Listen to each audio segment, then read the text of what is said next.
Hello everyone.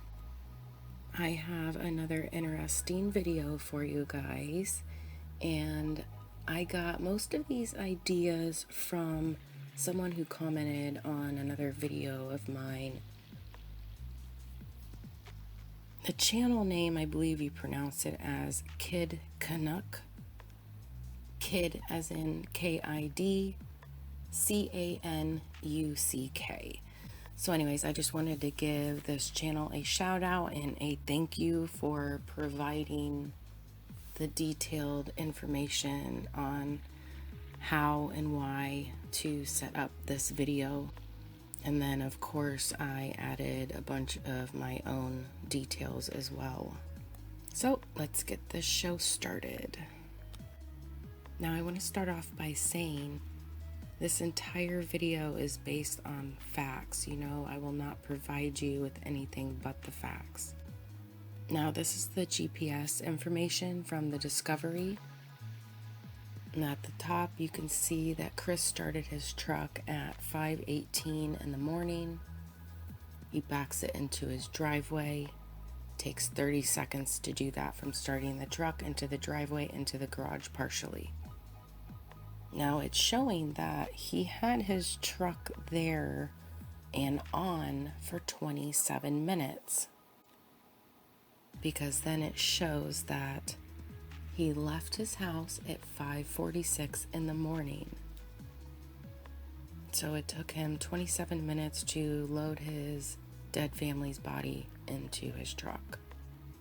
Drove off and then arrived at CERVI 319 at 6:53 in the morning.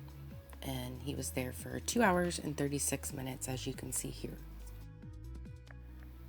Now you need to keep these time stamps in your memory. So now at this point we know we started his truck at 5:18 in the morning. And what I'm going to show you now is the security footage from Officer Coonrod's body cam during the viewing of Nate, the neighbor's security camera. But this is at 148, and then the next one I have is 105, whatever. So nothing. But this is at 148, and then the next one I have is 105, whatever. So nothing. But this is at 148, and then the next one I have is 105, whatever.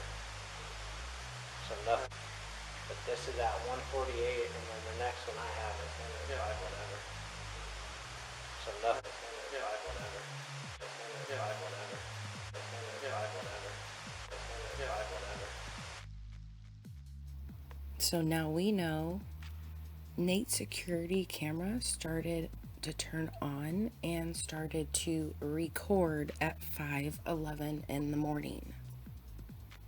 Now I'm going to show you the clip from the body cam footage from the next day after the murders on Chris's other neighbor, Betty. Yeah, I leave 5:15 every morning. And that's kind of odd for him. Well, not often do I see the lights that early. Anything different over the last, 2 days, 3 days? Odd vehicles, odd noises, odd lights? There was a truck out here yesterday. In fact, that's why I thought you were here yesterday. Maybe someone complained about that I hadn't seen before. What type of truck? It was kind of almost a steel gray. Okay. Don't ask me, Nate. Okay. Year. But that was late afternoon. The dad has a great big truck, and it's gray. But this one was smaller. Okay. This one was smaller. Then But I hadn't seen it before, so any markings or stickers or anything that would be weird? You wouldn't by chance remember if the plate was green or red or... No, I kind of just I don't glanced pay at any it. attention because I believe he owns his own business or something because he always has a truck parked there, so kind of...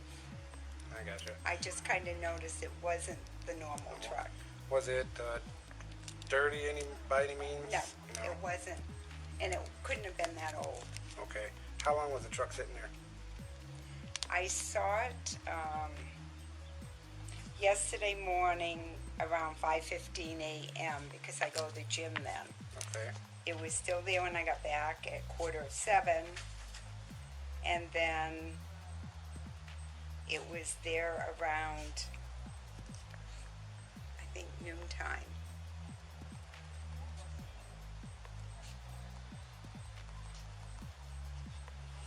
Okay. And the reason I mention it is it was gone by the time you guys left yesterday. Okay. Now I saw his truck leave yesterday.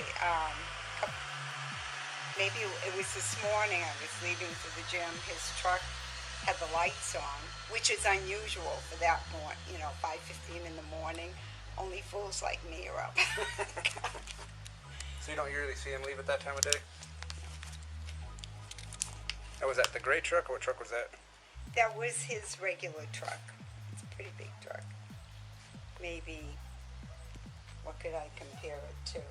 An F-250, 350, That'll to be work. honest. And so, was it yesterday morning, Monday morning, that you went to the gym? I go every day. Okay, so then, if you can remember yesterday morning going out, was there? That's when I noticed the little truck. Okay, and where was it? Was it in the driveway or on the street? No, it was on the street. It was between the two houses, right about in front of my tree, He said it's a little truck, or the It's a smaller truck than what's normally there. Okay, like that size or smaller? No, maybe that size. Maybe that size. Okay. No camper. And that was the gray one. Yeah. And you think Kind his normal trucks, like the 2500 Yeah, and it's a 3500, bigger truck. but both gray? Yeah, but different shades of gray. Okay. The other littler one, was it darker or lighter? I believe it was lighter. Okay. Similar, like a steel gray, right? Yeah. And the other one's darker. Maybe a hint of green in the gray. Okay. Yeah. But I haven't, except for this morning, come to think of it, I haven't seen a lot of the big trucks. Is that what you're finding? You haven't seen, I mean, not that I want to wake at 5 in the Right, morning, right. but, you're making me think that I did see the truck, I believe it was this morning, because the lights were turned on. And I was pulling, you have to be careful coming out of here, because it's kind of a three-way mess if you're all going the same Yeah. place.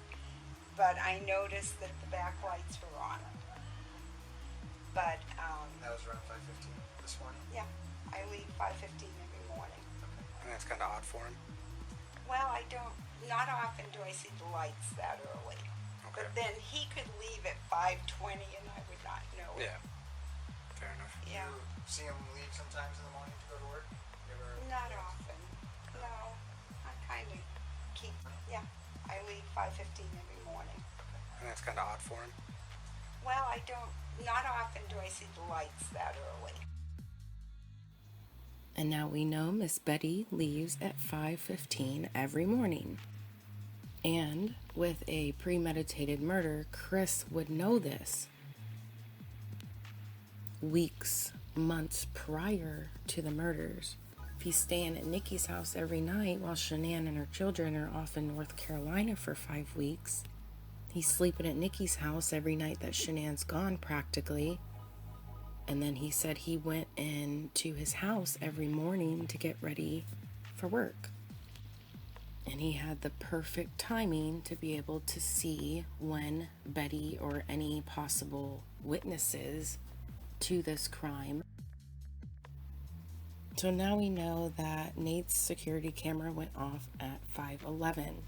For his security camera to even start recording, something has to trigger it. Something has to move to alert the camera, wake up, and record me, basically. So if a certain someone walked out of the house right at 5:11, boom, starts recording. So something came out of that house at 5:11 to trigger it.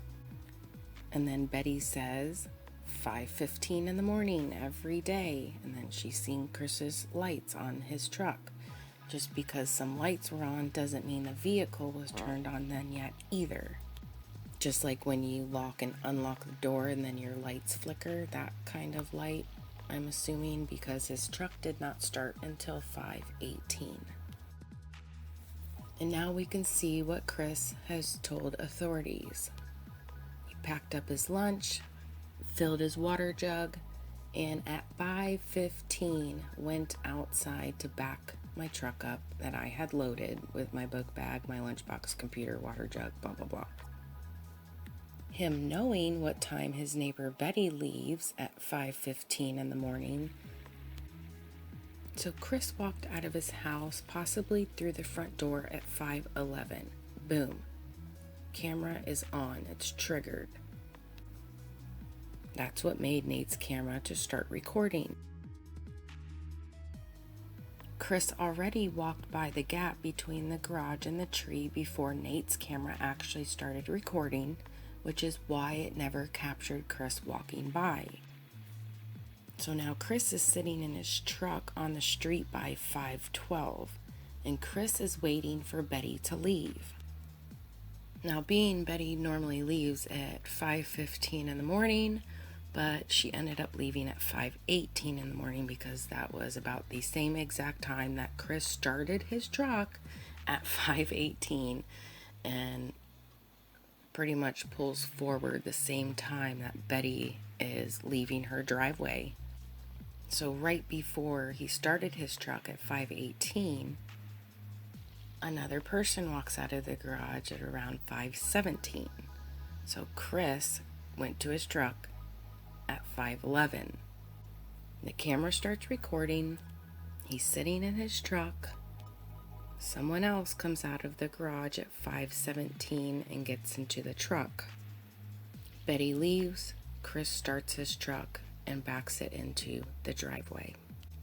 Now, nothing stopped Chris from starting the truck and backing it into the driveway as soon as he got into the truck at around 5:12. If Chris did not want to be seen by Betty, nothing stopped Chris from waiting until Betty drove up Steeple Rock Drive and was completely out of sight before Chris starts his truck, turns on the headlights, and pulls the truck forward to back into the driveway. Chris deliberately sat in his truck and waited for Betty to leave because Chris wants to be seen by Betty because Chris was going to use Betty as his timeline alibi. Also, he left his truck running for 27 minutes. Why would he leave his truck running for 27 minutes when there was supposedly no one else in there and he was putting in the dead bodies of his family? Perhaps he left the truck running because there was another person in the vehicle and they wanted to have some air conditioning while they were waiting for him to pull off this horrific crime. 5:15, I went outside, backed my truck up, was loaded up, had my book bag, my lunchbox, computer, water jug. 5:15, I went outside, backed my truck up, was loaded up, had my book bag, my lunchbox, computer, water jug. 5:15, I went outside, backed my truck up, was loaded. 5:15, I went outside, backed my truck up, was loaded. 5:15, I went outside, backed my truck up, was loaded. I guess just call me back when you have a chance. Bye. Hi. It's me. I miss your face. I was just calling to say hi. Call me back. Bye. Now here is the surveillance video footage from the neighbor's house capturing Watts start the vehicle, Betty leaving, someone walking out of the garage, him backing the truck into the garage.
Now I'm showing you the surveillance pieces that came directly from Weld County, and I'm showing you exact moments through the whole surveillance of all movements, just in case you missed any little piece of detailed information.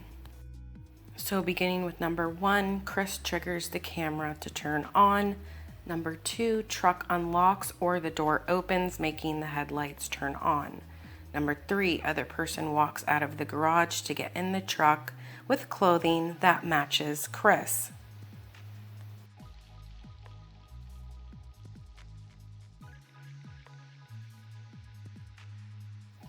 Number 4, he starts the truck. Number 5, Betty's car leaves. Number 6, Chris drives forward. Number 7, backs up into the garage. Number 8, he gets out of the truck.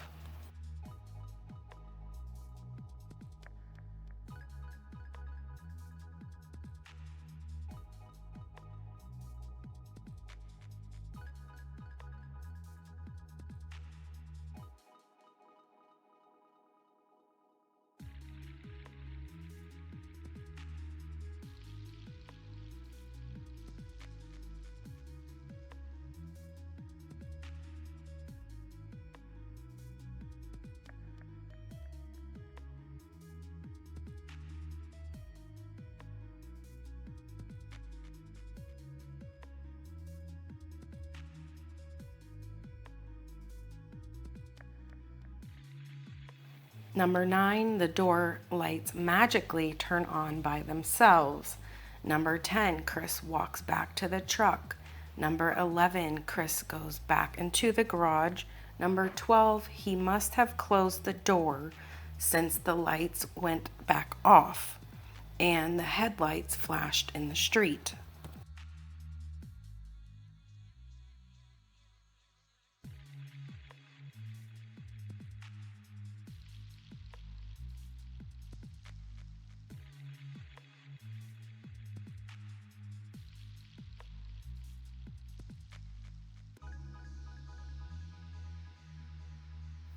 Number 13, Chris walks back to the truck. Number 14, 10 seconds later, the truck lights come back on. Number 15, Chris goes back into the garage. Number 16, Chris is dragging Shanann's body backwards.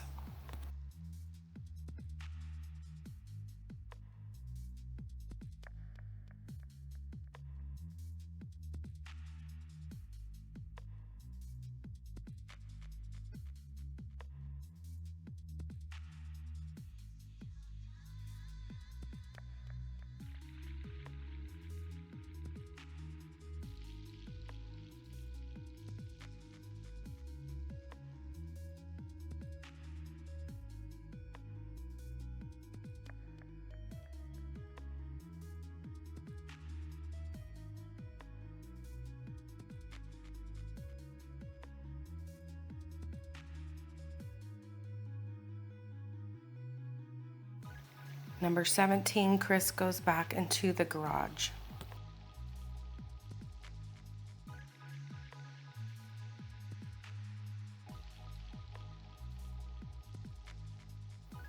Number 18, truck lights turn off.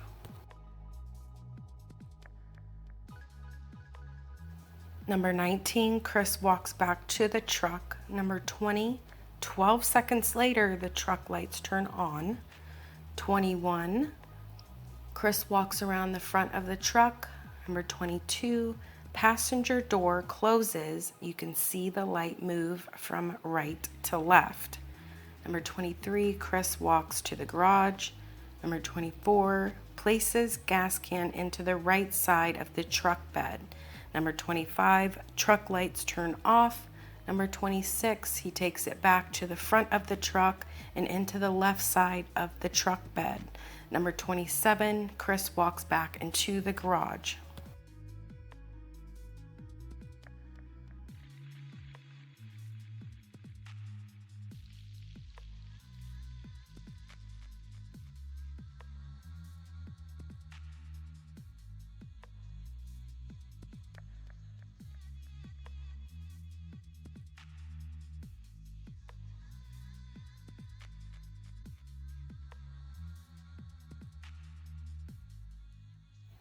Number 28, Chris walks to the truck, but then goes back into the garage.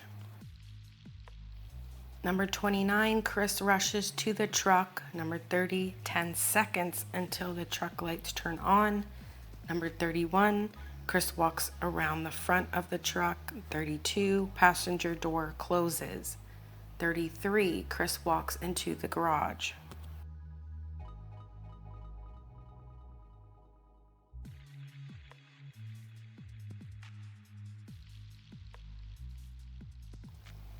Number 34, the truck lights turn off.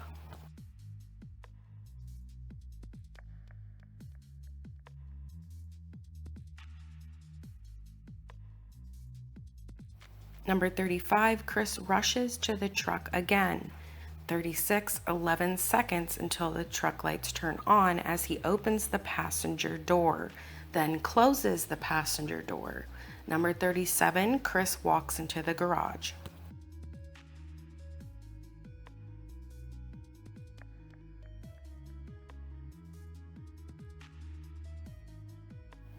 Number 38, truck lights turn off. Number 39, Chris walks back to the truck. Number 40, 2 seconds, the truck lights turn on.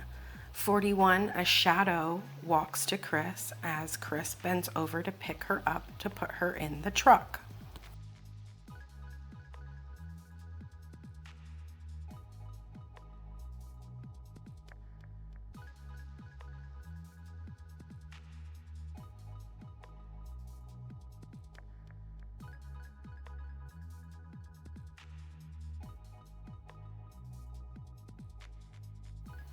Number 42, Chris walks back into the garage. Number 43, Chris walks back to the truck, lights still on because he left the door open. Number 44, closes the door, lights turn off, headlights turn on.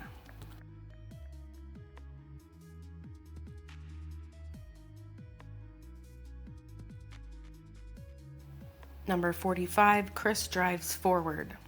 Number 46, Chris walks into the garage. Number 47, Chris walks back to the truck.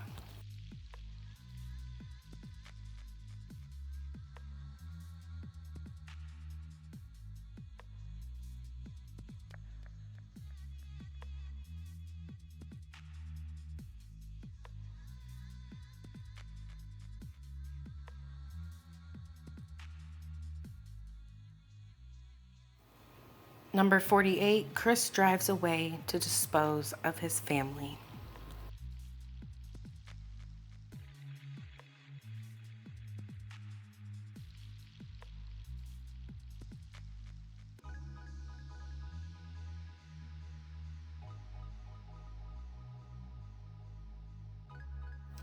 Now back to the clip where there's only one shadow that Chris picks up. Does this mean only one child was alive? Was it Bella or was it Celeste?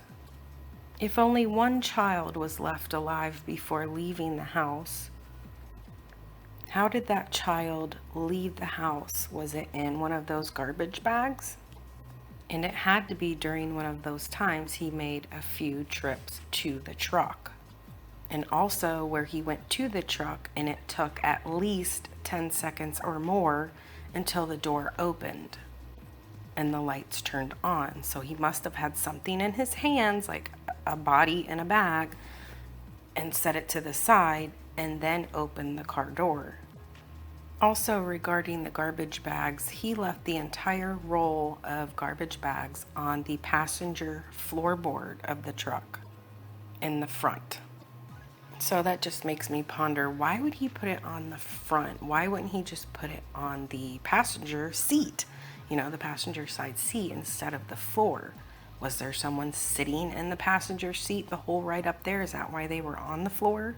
Why was there a green lighter found in the side door of the passenger side? Chris didn't smoke cigarettes.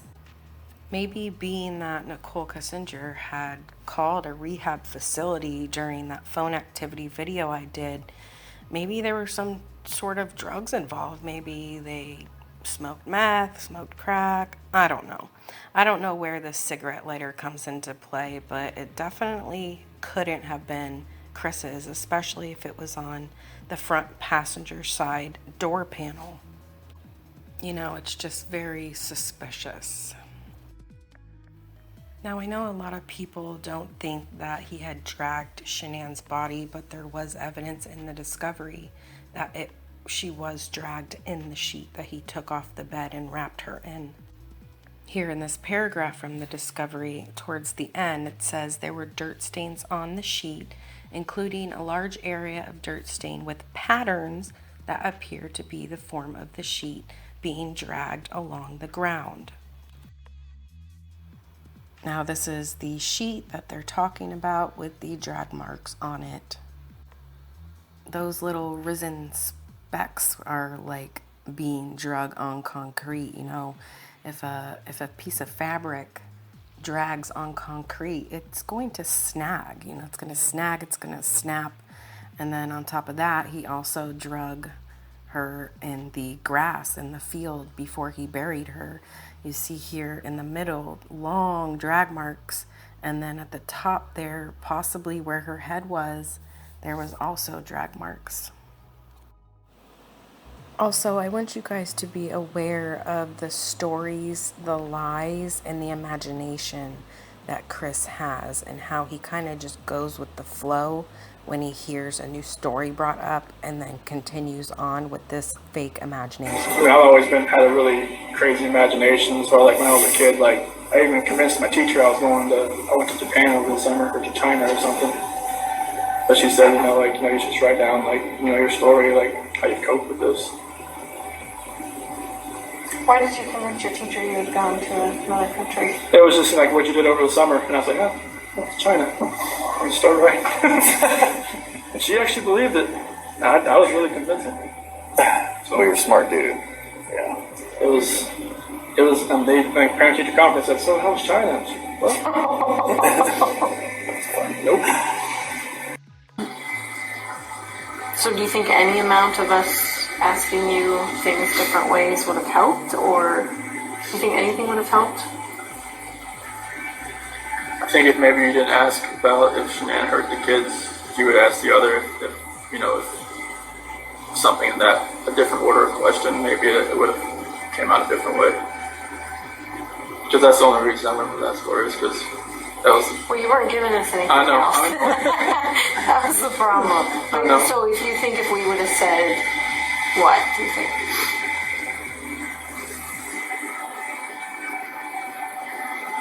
You would have said, I think you'd have probably had if the video didn't show them in the truck, you probably had to have lied, but just that we saw the kids in the truck.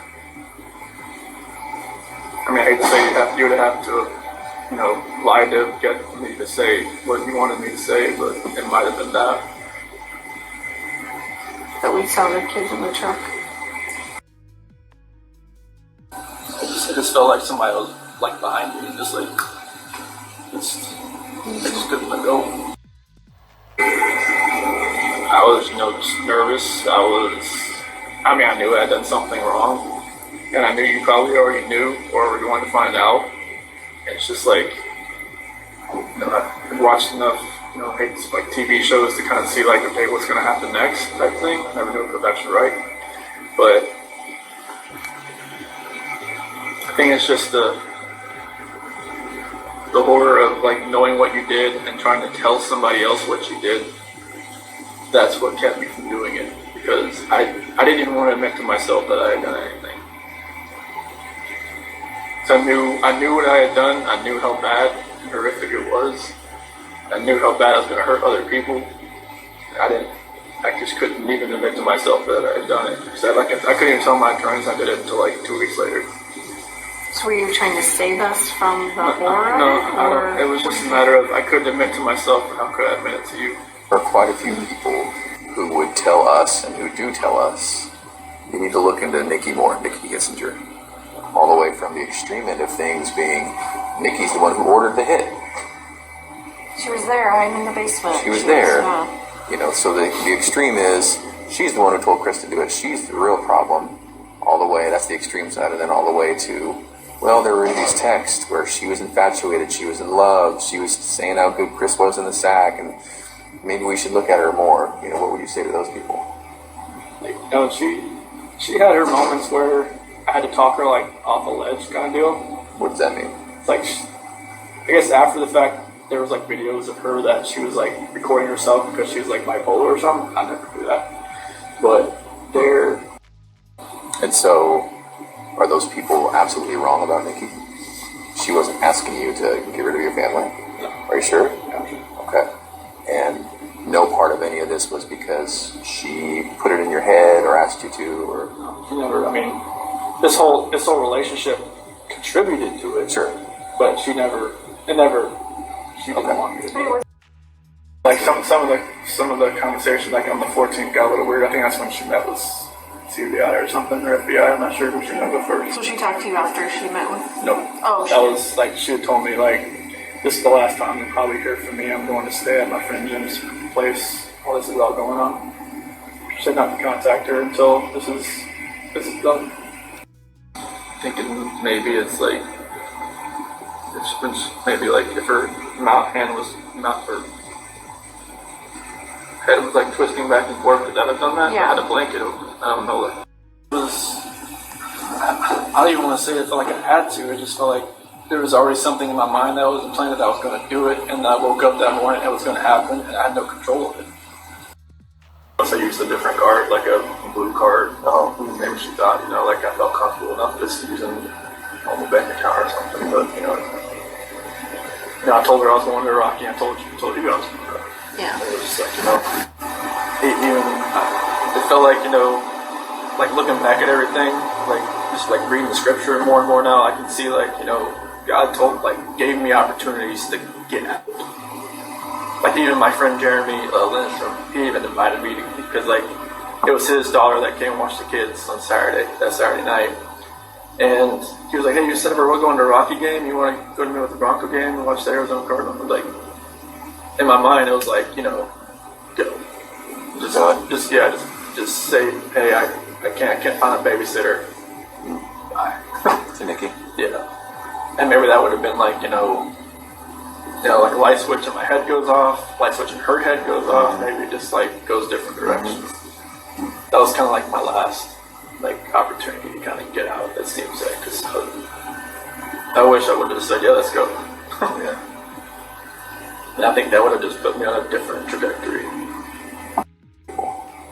Like, you know, she had her moments where I had to talk her like off a ledge kind of deal. What does that mean? It's like, I guess after the fact, there was like videos of her that she was like recording herself because she was like bipolar or something. I never do that. But there, it's like, and she would get worked up about nothing. Did you and Nikki ever fight? We never fought, but like I said, I had to like calm her down a bunch of times. Yeah, you started to mention that when we were talking to you before about her getting upset about some video or something about being bipolar or... Well, what are you talking about? I think either my dad told me about that or John Walsh told me about, like, she made a couple videos, like, when she was just, like, you know, talking to herself, saying that she was bipolar or something like that. But a lot of things was, like, when she realized that, okay, like, she's the other person in the relationship, that, you know, I'd always put my wife first over her, and that's what kind of made her take a step back a few times, and then, like, I had to kind of, like, calm her down. Tell me about those times. What'd that look like? So the first one was probably around July 4th when I had to leave her house, because she wanted to kind of spend most of the day together before she went to, like, a baseball game or something. And, like, when I had to leave, it kind of just made her, like, kind of take a step back and wonder what she was doing. And I just, you know, told her, like, hey, you know, just because of what's going, like, just because I had to leave doesn't mean, like, you know, you have to just take a step. I was like comforting her at some point. I don't even know why I was doing it. Maybe I knew I was too far gone at that point, but it was. Because so Shannon's pissed. She's called you 10 times. You were sleeping. You took your day off, and then you go outside to talk to her on the phone, and then tell Nikki that you need to go home just in case she calls back and all that, right? Mm-hmm. So what did she say to you, Nikki? She was in the shower. She said, okay. And And then that's like when I talked about I calm her down, he's on the phone. So. And was she like, we're breaking up, like we're not gonna? She said like she didn't want to, like she didn't think it was safe or it was good for us to see each other anymore that day, like the rest of that day, just because of all that. And I'm like, okay, that's fine. And she asked me to come over like later on after she got back from her baseball game. And so you did that? Mm-hmm. So what was the second one like? It was basically about the same thing. She was, I didn't really know it at one point, but I guess she had set up a couple dates with like some eHarmony app or something, and they never showed up. And she'd already made plans with me, and Wait, what do you mean? She set up dates when she had plans with you? Yeah. Why would she do that? I guess she kind of figured out they weren't going to show up. She went, I guess when she went to the baseball game, they never showed up, and there was another one, and never showed up either. So she's actively dating other people? I didn't know it until like a couple weeks later. And how'd you find out? She told me. What'd she say? She, it was one conversation where I actually kind of fell asleep on the couch, and then like she had told me like, I'm not sure why she even told me about it, but it was very random, and she could tell that it kind of like took me back a little bit because I figured she would have told me that if she was actively still like looking around. I mean, she didn't have to tell me, but I figured she would. Do you think she told you though so that it would hurry you up and make a decision? You're making a decision? It might have been, but she never had anybody that actually tried to like fix things as far as like, hey, like I like where we're at as far as like the relationship goes, and actually like I did stuff for her around the house, around her little apartment, and like nobody's ever done that, and she thought I was different. It's just like if I never met Nikki, would I ever have thought our relationship was bad? Probably not. Interesting. That's one thing I always thought about. Like, even Nikki asked me, like, if she said, I don't want you to leave your wife just because of me. I'm just like, what do you mean? She said, well, just if you met me, like, would you have known? I'm like, no. So I never thought I would have strayed away from her at all. Like, I've never tried to follow anybody, She said she would go on like websites and look at like will a relationship work with somebody, like will a mistress turn into a relationship?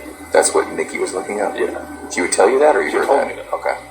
Yeah, she said that she would go on websites and look at stuff like that. I was like, why do you even look at stuff like that? She's like, I just want to see what other people have experienced. But like, so that confuses me though, because I thought earlier you were saying she thought you were heading toward a divorce.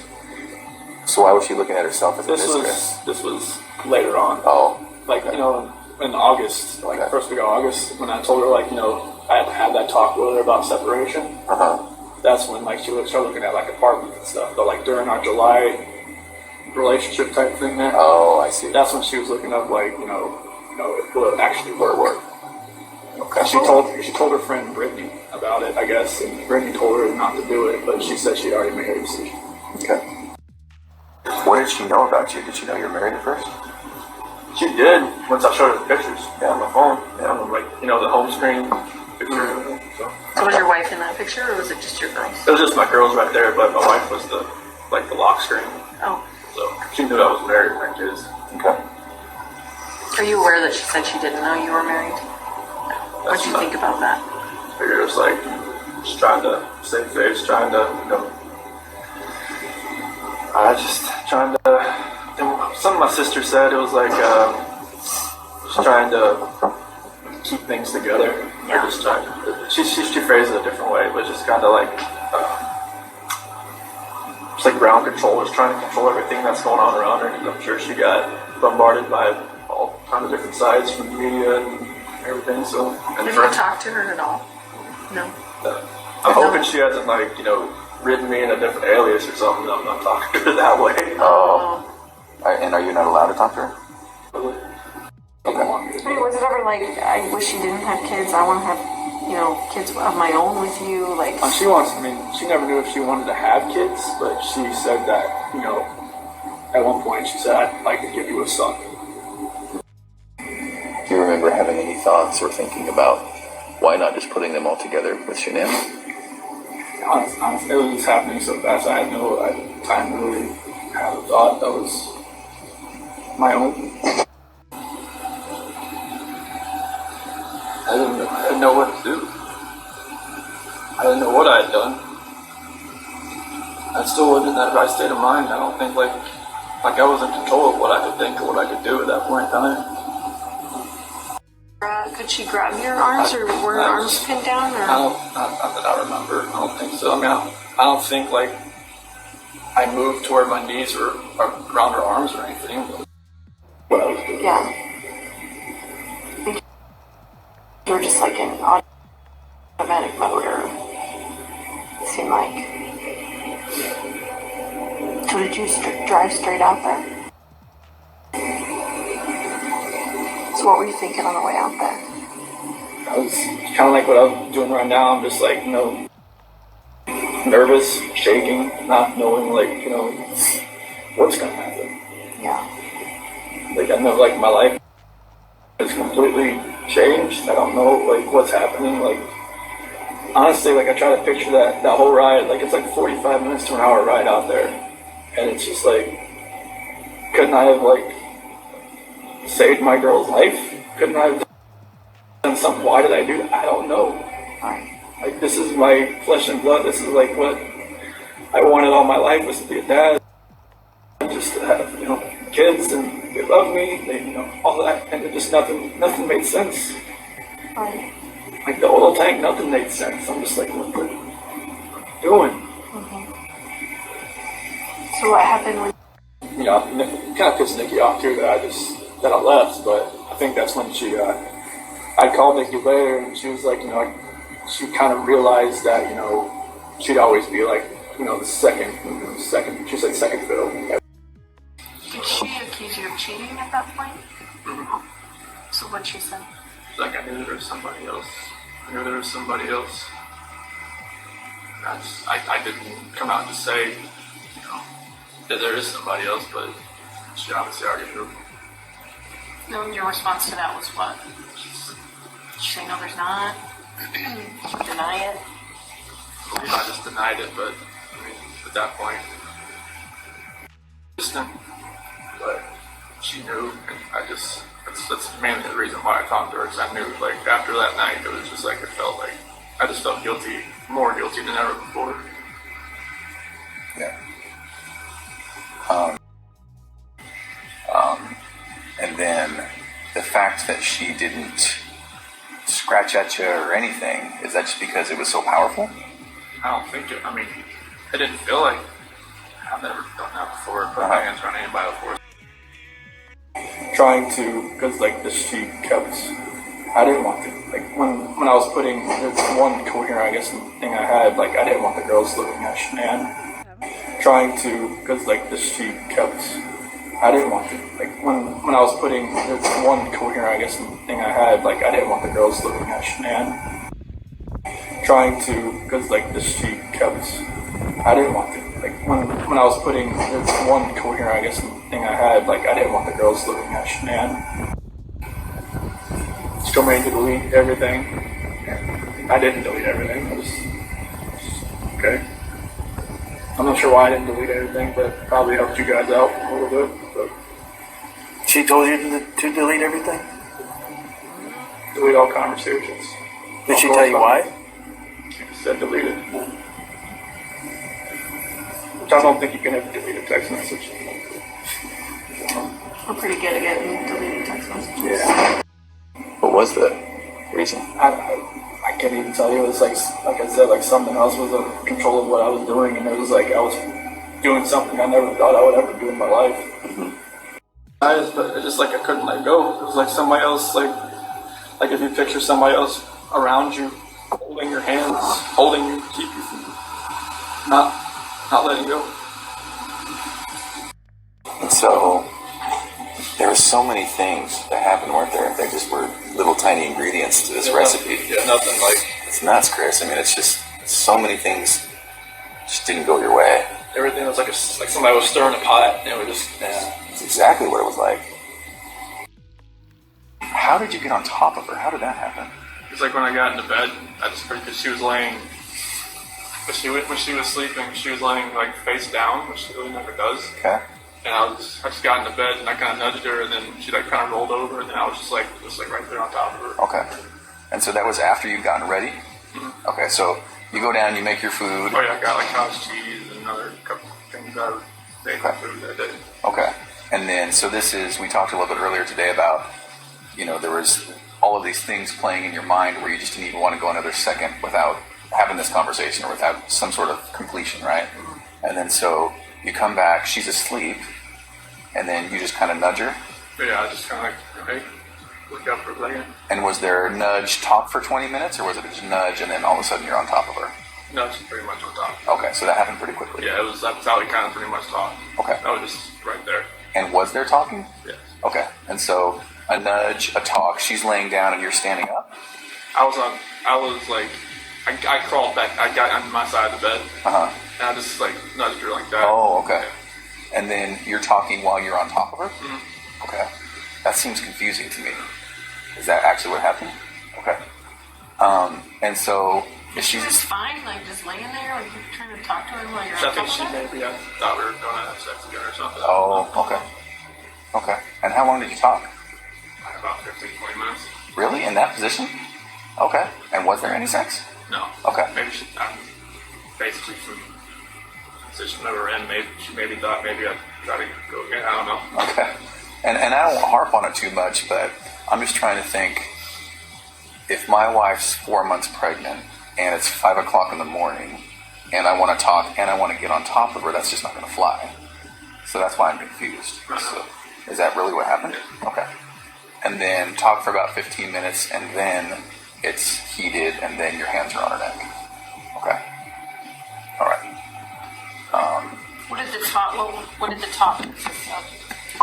Basically, just about how at first it was more of like the selling the house type of thing, or not going to Aspen, or trying to maybe go in at a different time, and then it just switched all to the I don't feel like I'm in love with you anymore, not compatible. After that, and that's when I got to the heated part of it. Okay. Did she ever say at some point, get off of me or anything like that? At the end. Yeah. That's what she said. I don't want you to feel like, because where I was, it's kind of like she didn't want me like to, sit down or like hurt the baby or anything like that. It was just Did she accuse you of cheating at that point? Mm-hmm. So what'd she say? Like I knew there was somebody else. I didn't come out to say, that there is somebody else, but she obviously already knew. No, your response to that was what? Did she say no, there's not? Did you deny it? I just denied it, but at that point.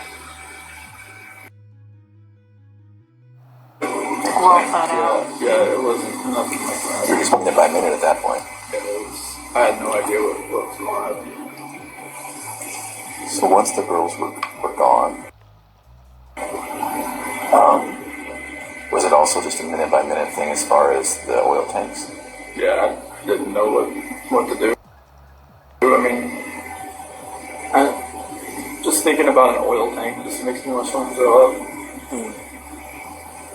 And was that just because it was in front of you and there it was and just presented itself? It wasn't a plan beforehand? Okay. Was there any reason why just separate ones? No, it's like you said, it was like going up the stairs, and it just didn't. Like what Frank said, is like I was trying to separate everybody. That's not. No. I didn't want to separate anybody. What was the reason? I can't even tell you. It was like I said, like something else was in control of what I was doing, and it was like I was doing something I never thought I would ever do in my life. Mm-hmm. Did you think there would be less chance of someone finding them if they were in separate tanks, or? Sounds like he's over there. Oh. Whatever my reasoning was in my head that day, it wasn't sound. Nothing was right. And you don't even remember thinking about it? No, it was was just like, it was like a reaction of something that I wasn't even thinking of. Yeah. Can you talk about the trash bags? Do you remember that? Oh, with There were two. oh, with okay, yeah, just trying to, because like the sheet kept. I didn't want to, like when I was putting this one coherent, I guess, thing I had, like I didn't want the girls looking at Shanann while they were in the back seat. So what'd you do? I put a trash bag on one end and on her feet and on her head, so they didn't have to see. Okay. And they were just too little to kind of figure out, right? Yeah, they didn't have to see. Okay. That's good.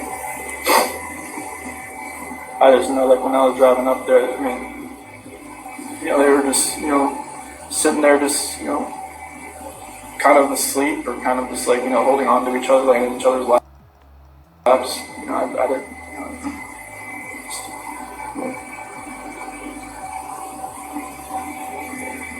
Do you remember having any thoughts or thinking about why not just putting them all together with Shanann? honestly, it was just happening so fast. I had no time to really have a thought. That was my own.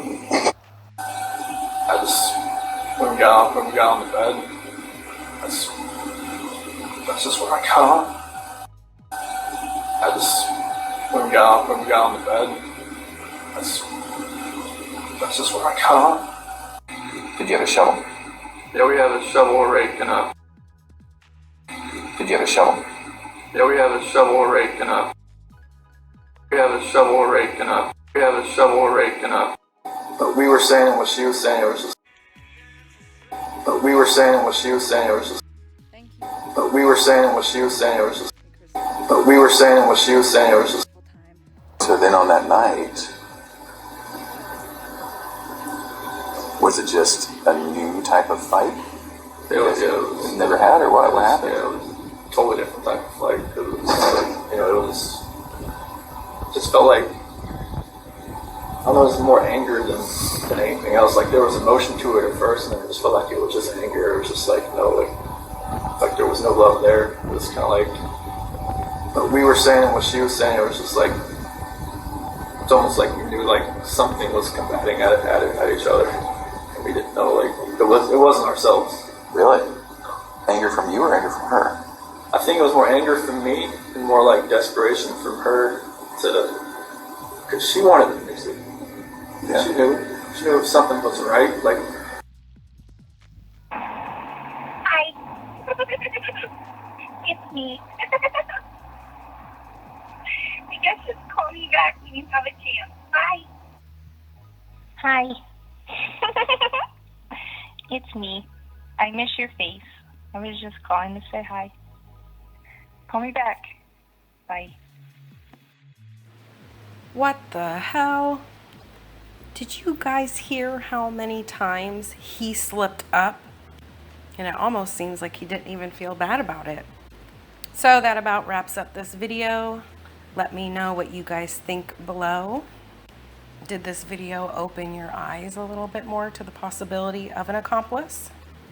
Or do you think those slip-ups were mistakes? So I hope you guys enjoyed, and thank you for watching.